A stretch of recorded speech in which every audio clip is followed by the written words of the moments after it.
আসসালামু আলাইকুম lovely audience, আশা করি আপনারা ভালো আছেন। আপনারা যারা টেস্ট দেখছেন সাউথ আফ্রিকার আর ইন্ডিয়ার টেস্ট ম্যাচটি, ডেফিনেটলি সেটা ইন্ডিয়ার জন্য এই মুহূর্তে তারা কলঙ্ক, এবং ইন্ডিয়ার জন্য সেটা এই মুহূর্তে ব্যাড লাক। ইন্ডিয়ার দর্শকদের জন্য ব্যাড লাক, এবং কি যারা ইন্ডিয়া সাপোর্ট করেন তাদের জন্য ব্যাড লাক দিন গেছেন। ইডেন গার্ডেন কলকাতা কিন্তু পিচটি কেউ কেউ মিলিয়ে দিয়েছে আমাদের মিরপুর শেরেবাংলা স্টেডিয়ামের পিচের মতো, এবং সেটা কেউ কেউ বলে আলু ক্ষেত, কেউ কেউ বলে ধান ক্ষেত।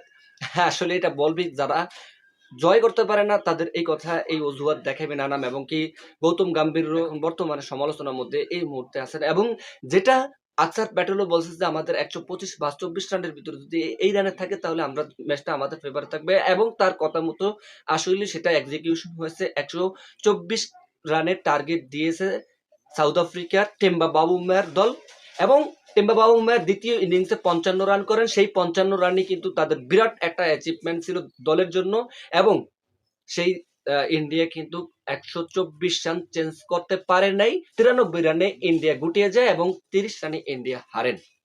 আর এই হারটা ছিল একেবারে কলঙ্ক ইন্ডিয়ার জন্য, এবং দীর্ঘ 15 বছর পরে ইন্ডিয়ার মাঠে সাউথ আফ্রিকা জয় করেন।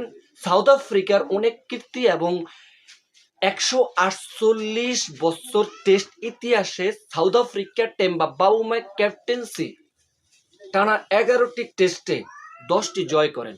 এটা কিন্তু 148 বছর ইতিহাসেও নাই কোনো অধিনায়কের। সেটা টেম্বা বাউমাই অ্যাচিভমেন্ট করতে পেরেছে। সেটা টেম্বা বাউমার জন্য শুভকামনা থাকবে, এবং থ্যাঙ্কস ফর টেম্বা বাউমার টিমস। তো টেম্বা বাউমাই কিন্তু গত বছরে জুন মাসে অস্ট্রেলিয়ার এগেনস্টে টেস্ট চ্যাম্পিয়নশিপে তারা জয় করেন, এবং সেটা আইসিসির ইভেন্টে প্রথমবারের মতো তারা একটা কাপ নিশ্চিত করেছেন, তাদের একটা ট্রফি নিশ্চিত করেছেন। কিন্তু তারা কিন্তু খুব ভালো খেলে, দুর্দান্ত খেলে আইসিসির ইভেন্টে, ওয়ার্ল্ড কাপে ইভেন্টে, লাইক ওডিআই হতে পারে, টি-20 হতে পারে, চ্যাম্পিয়ন্স ট্রফি হতে পারে, কিন্তু তাদের সেই স্টেজে যাওয়ার পরেও তারা প্রতিবারই ব্যাড লাক হয়ে থাকেন এবং তারা জয় করতে পারে না। সেটা সম্ভব হয়েছে টেম্বা বাউমার নেতৃত্বেই। টেস্ট চ্যাম্পিয়নশিপ গত বছর জয় করেন অস্ট্রেলিয়া এগেনস্টে। ডেফিনেটলি সেটা তারা এই মুহূর্তে একটা বড় দল, এবং ইন্ডিয়ার সাথে সেটা তাদের জিততে পারে, এটাই স্বাভাবিক। তো ইন্ডিয়া গত অস্ট্রেলিয়ার সাথেও কিন্তু ধরাশায়ী হয়ে আসছে। ইন্ডিয়ার এই মুহূর্তে পারফরমেন্স আসলে নরমরে, আর ইন্ডিয়া কিন্তু সবসময় হট ফেভারেট থাকে। সেটা হট ফেভারেট না, এখন কুল ফেভারেট হয়ে এখন ইন্ডিয়া রয়েছে আন্ডার প্রেশার, এবং কি আন্ডার ডগ হয়ে গেছে এই মুহূর্তে ইন্ডিয়ার দল।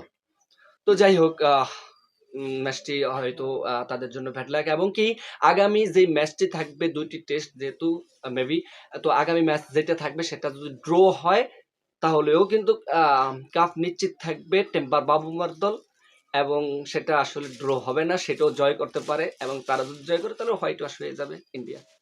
তো এই হচ্ছে আমাদের আপডেট, আর অবশ্যই এই ধরনের আপডেট পেতে হলে আমাদের চ্যানেলটি সাবস্ক্রাইব করে পাশে থাকবে। That's all.